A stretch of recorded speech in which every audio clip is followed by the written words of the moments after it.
Age of Empires 2 has 9 Art of War missions. And today, I'm not just beating them, we're destroying them. World records on every mission. Pushing micro, macro and strategy to the limit. Let's dive into the fastest Art of War run ever completed. Alright, level 1, early economy. The whole point of this mission is to hit feudal as fast as possible. Normally, the correct way to do that is super straightforward, make 21 fails, drop 2 Dark Age buildings, click up, done. But yeah, we're not doing that, we're gonna break this level as a speedrunner. After learning in the boar and grabbing the deer, because hunting is just the flat out fastest food resource in Dark Age, we immediately start shoving villagers onto wood. Not 1, not 2, 5 of them. So for people familiar with the build orders, you know what should be coming up. And we're not gonna play how this level was intended. We're gonna send 1 villager forward and we're gonna build a dock. Yes, a dock. Fishing ships count as villages in the scenario, and even though the shoreline is basically all deep water, there is one small piece of sand where a dock still fits and we can make one. It is almost like it was intended to do this speedrun strategy.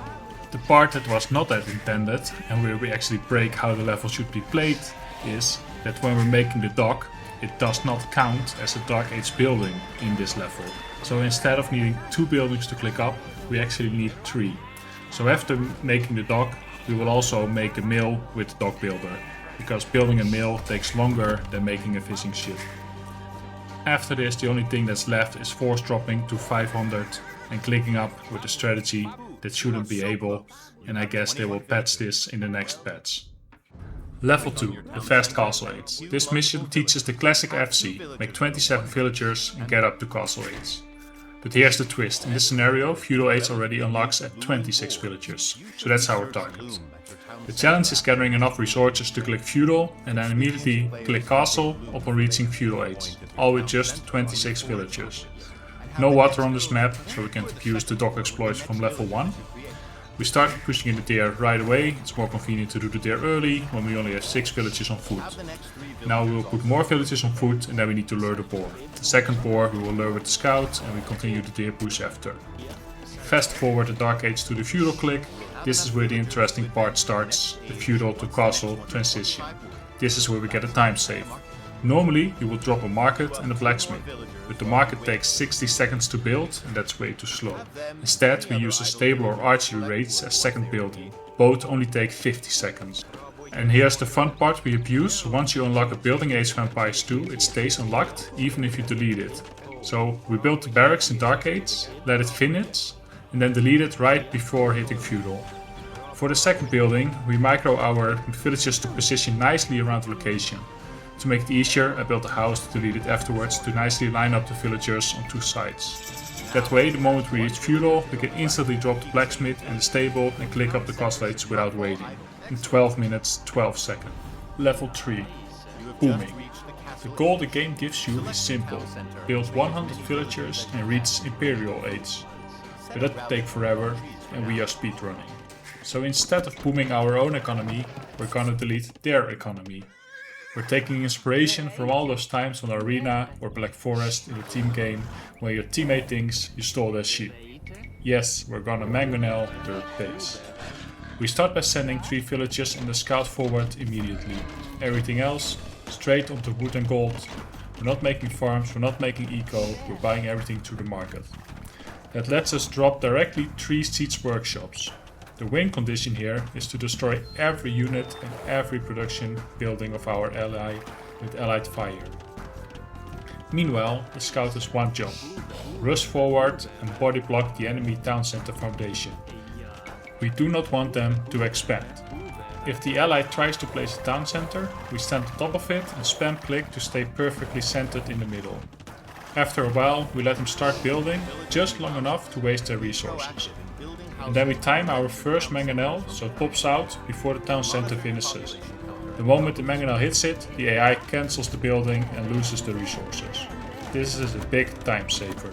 The next step is a pre-wall on the choke points as a safety net to prevent villagers to get out.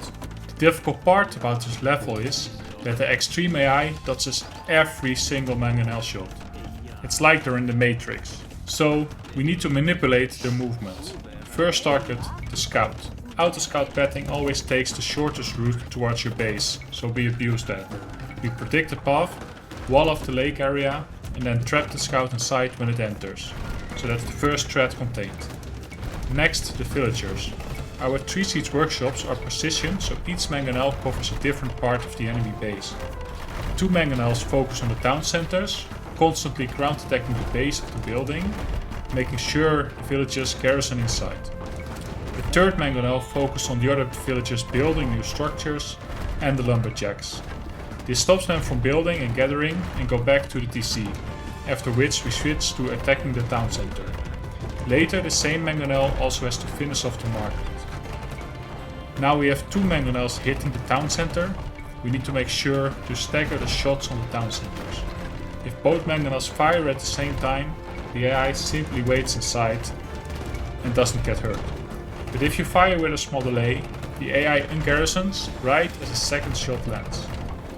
Repeat that cycle enough times and eventually every villager gets caught. If even one villager slips out and starts rebuilding on the other side of the map, the run is over. So we have to lock down the map piece by piece. We actually forgot one lumberjack in the south, so we hit it again with the mangonel and it moves back to the town center. So once the first town center drops to low HP, the remaining villagers panic and garrison and scatter around the map. So this part is the final cleanup. We chase them with ground attacks, we finish the DC, and meanwhile also deal with the less surviving unit, the enemy scouts. It takes a couple of shots to finish everything off, including the market, which is a production building. And that's it. The entire enemy eco is deleted, all villages are gone, no booming, no imperial aids, no one on the villagers, just some friendly fire. Level 4, Land Battle. We've mastered the economy, so now the game finally lets us fight. A great opportunity to show our skills. The first matchup is 6 enemy scouts. So we pick 4 skirms into 6 scouts, easy counter. We charge in and instantly lose.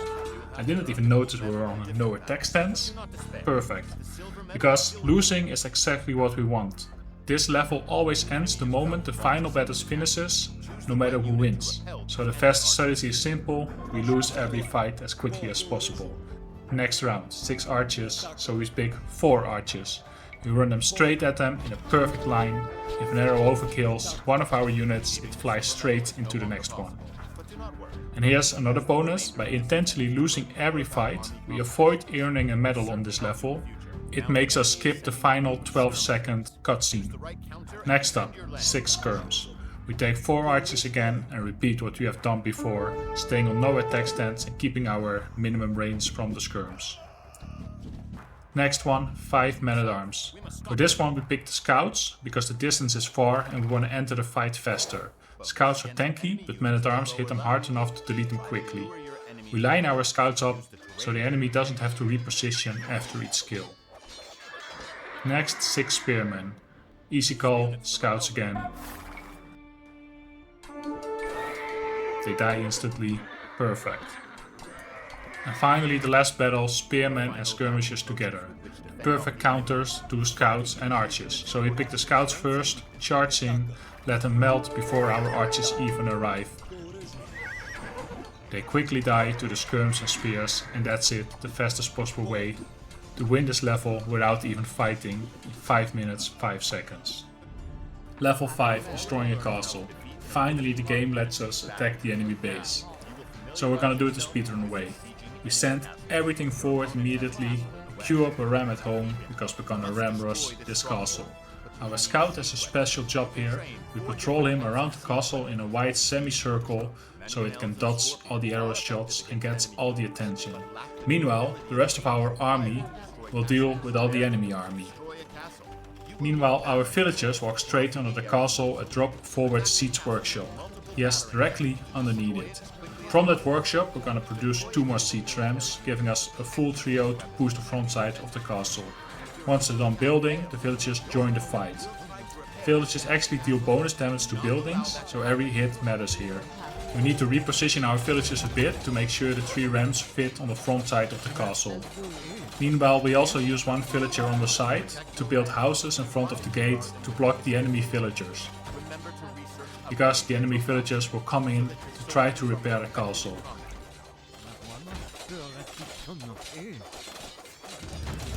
We have to keep hitting these villagers or keep blocking them to prevent repairs.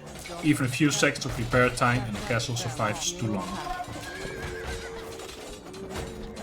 With everything focused, the castle melts and we finish this level in 2 minutes and 59 seconds.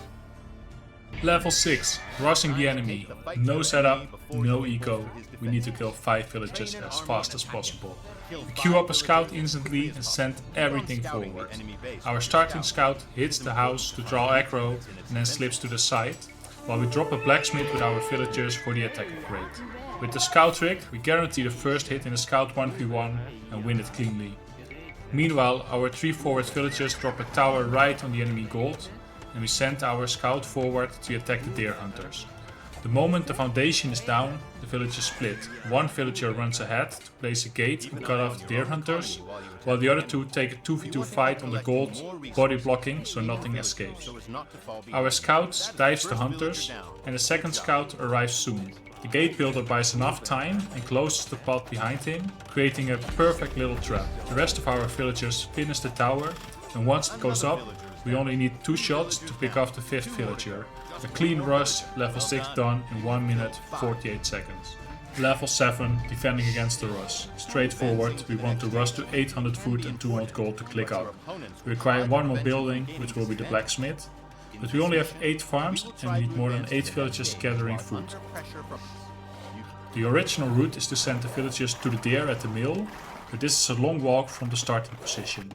I went for pushing some deer towards the TC and actually gathering an additional 100 wood and 100 gold and used the market for the last 100 food. Meanwhile, the enemy will start attacking our base. We can keep the units busy with our scout, keeping them interested and trying to have them follow the scout. This saves us valuable seconds and having nothing to wall.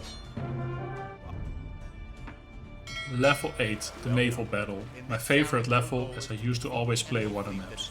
We send all our units on a patrol forward to attack anything in the path. The 2 most forward galleys will be runners and try to get past the enemy units. The first galley in the main bunch that gets targeted will be guided backwards to survive and lure in the ships closer. We use one of the runners to aggro the ships in the middle and have them move forward and inwards and run it back into our army. The second runner, we try to kite the last 2 armies and move them forward towards us. It does 2 things. It saves time for our ships for not having to move all the way through the level, but the chasing ships also line up nicely, so our ships can hit them nicely from close range.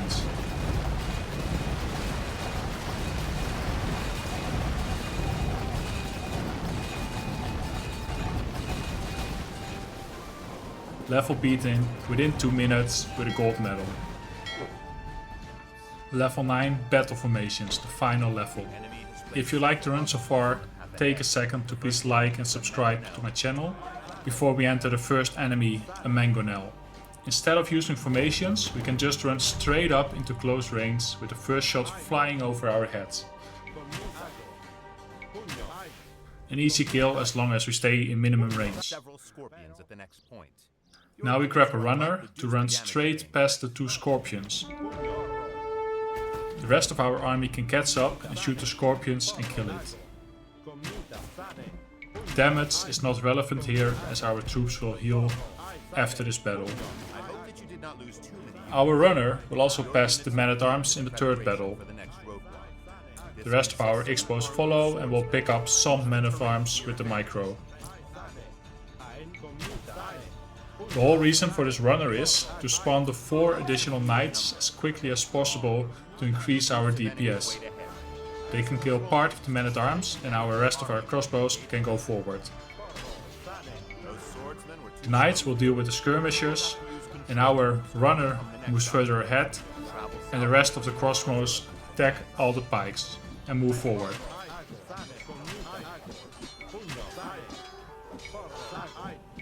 The runner gets to the final battle and will aggro all the pikes in the last battle, while we position the rest of our crossbows on the hill to get the 25% bonus damage. In addition, we use 2 knights then to pick up the mangonels in the back. We managed then to beat this last level with 0 units lost in 3 minutes 39.